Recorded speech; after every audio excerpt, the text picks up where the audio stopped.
Worth woman says she has not watched this video of a police K-9 attack because she lived it. And here's the thing. She says Fort Worth police officers were looking for someone else.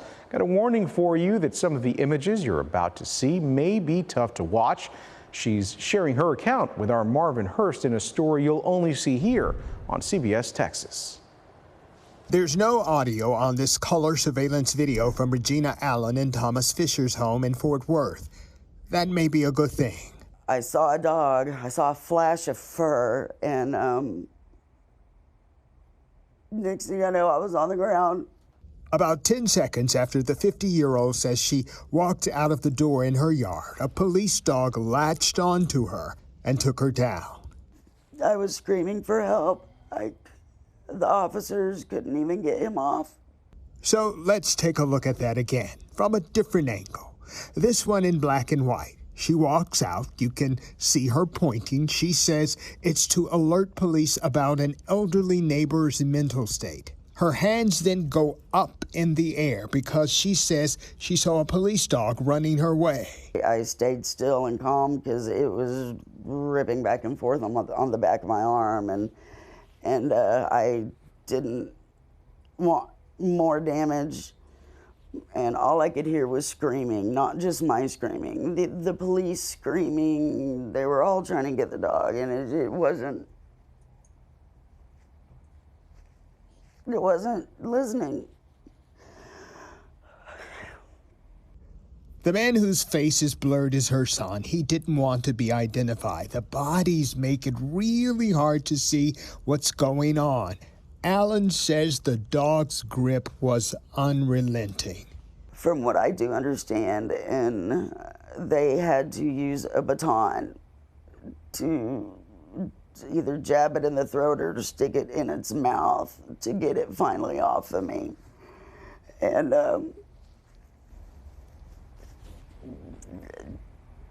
it was just torture.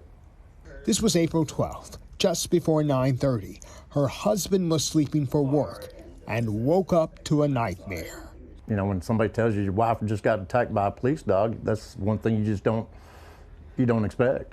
She was rushed to the hospital with 9 puncture wounds. We're blurring out the depth and the detail of where she got 19 stitches that night, only to come back to the hospital 5 days later with infection and sepsis. That's more than they say they got at the scene. The only thing I got out of him was admission that he thought he had the dog on a leash and didn't, but kind of really no sympathy, no kind of apology that I heard. Unfortunately, in a situation like this, we're left with more questions than answers. The couple does have attorneys, but they have not filed a lawsuit. We don't see this as a complete accident. We know that this officer, this handler in this vehicle intentionally pulled up to our client's house. We know they intentionally let a K-9 out of that vehicle. CBS News Texas asked Fort Worth police for the basics of why they were even on that street in April. And of course, what's their K-9 policy in situations like these? We were referred to open records for the who, what, when, and where. Nothing, though, was said about the police dog. We're taking the necessary steps to learn more. Why can't cities admit when they're wrong, when it's so obvious? As for the couple, they filed an internal affairs complaint with the Fort Worth Police Department to begin accountability.